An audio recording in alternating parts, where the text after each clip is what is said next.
You have a dog, or you want one, or you have at least decided they are tolerable. But 15,000 years ago, that dog was something else. Something that did not care about you.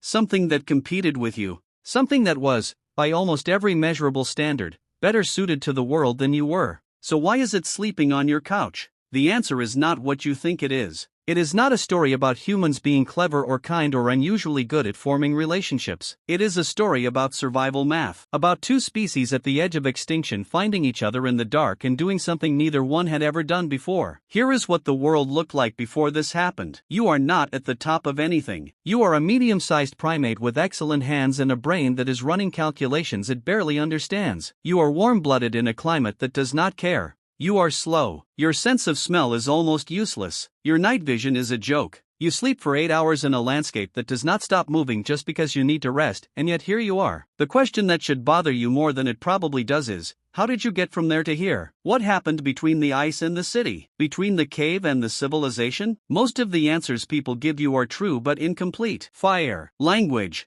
cooperation, tools, all real, none of them sufficient on their own. There is one answer that almost nobody talks about, and it changes everything once you see it. The wolf did not decide to help you. That is the first thing to understand. There was no moment of connection. No ancient human crouching down and offering a hand to a wolf pup and the wolf pup choosing trust. That is the story we like because it is the one that flatters us. The real story is slower and stranger and does not require anyone to be noble. Wolves that were less afraid of humans drifted toward camps, not to attack, just to exist near the edge of the firelight where things died and scraps accumulated. The wolves with the lowest fear response ate more, survived longer, had more pups. Those pups inherited something slightly calmer than what their parents had. That slightly calmer version ate more, survived longer, had more pups. Run that loop for 1,000 generations and you do not have a wolf anymore. You have something new, something that had never existed. An animal built, without anyone intending it, to live alongside a human being. Now here is the part that changes the scale of the whole story. This happened before farming, before cities, before writing, before goats, before cattle, before horses. The dog partnership is the oldest partnership in human history by more than 10,000 years. We were not settled people looking for convenience when this happened. We were Ice Age people trying to make it to morning. That is not a minor detail. That is the entire context. The dog did not become useful when life got manageable. The dog became inseparable from us when life was as brutal as it has ever been. When the thing we needed most was not comfort but survival. When the math was close enough that a single advantage, compounded over generations,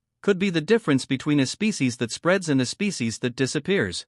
Think about what you actually get when you have a dog in a camp. You get a perimeter. A dog sleeping near the edge of a camp detects threats at distances no human can match. It registers the chemistry of fear in the air before the threat is visible. It wakes before you do. It announces what is coming before it arrives. The predator that wanted the element of surprise does not have it anymore. You get a scout. A dog can track prey across terrain that would take a human days to read, send trails invisible to every sense you have, movement patterns in the brush that you would walk past. The dog finds what you cannot find and holds it until you arrive. You get something else, too, something harder to quantify but just as real. You get rest. An ancient human who knows their dog will wake them if something comes can sleep differently than one who does not. Not completely, not without fear, but enough. And sleep, real sleep, across years and decades, compounds into health and attention and decision-making capacity in ways that nothing else can replace. Two populations in the same landscape, same prey, same predators, same weather. One of them sleeping with a dog nearby, the other one not. Over one generation that gap is small. Over 10 generations it is measurable. Over 100 generations it is a civilization.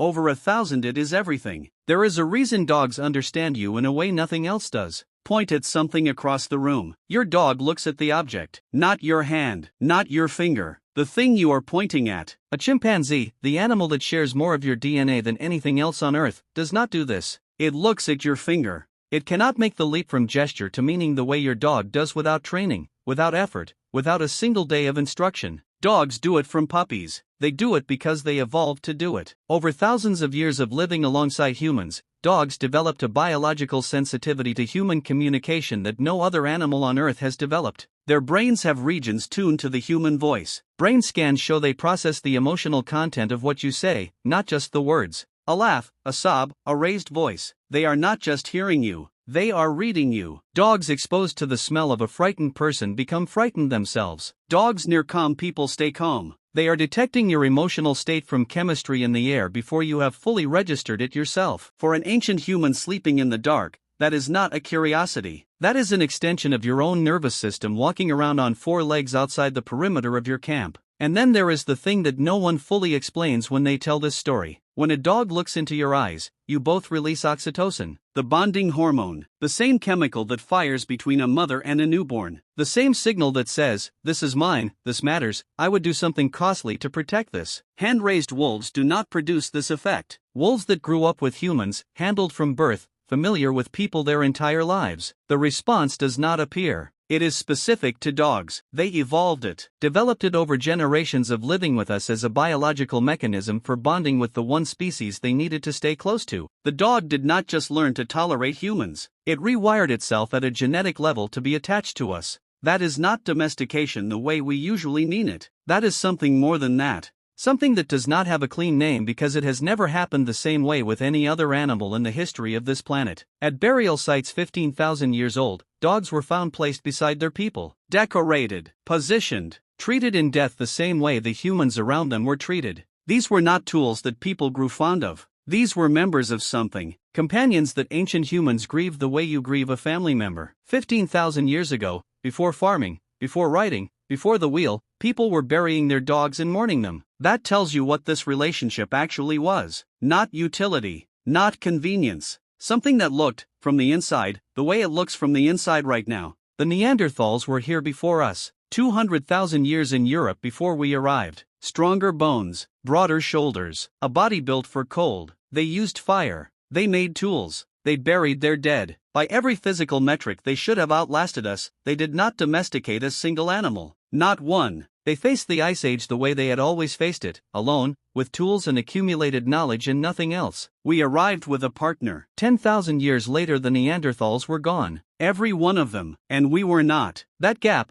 that single variable, a cross-species alliance that no other human line ever formed, may be the reason you exist and they do not. The dog was there before the farm, before the city, before the written word, before every other animal we ever brought into our lives. It was there when we were nothing but a species trying to make it through one more winter, one more night, one more dark hour in a landscape that had not yet decided we deserved to survive the IT state anyway. 40,000 years later, its descendants are asleep at the foot of your bed. And if you think that is a nice story about loyalty and companionship, you are missing the actual story. The actual story is that this animal may have made everything else possible. Every farm, every city, every written word, every civilization you have ever read about or lived inside. All of it sits downstream of a wolf that drifted toward a fire one night and made a different calculation than anyone expected. That is not a small thing. That is the whole thing.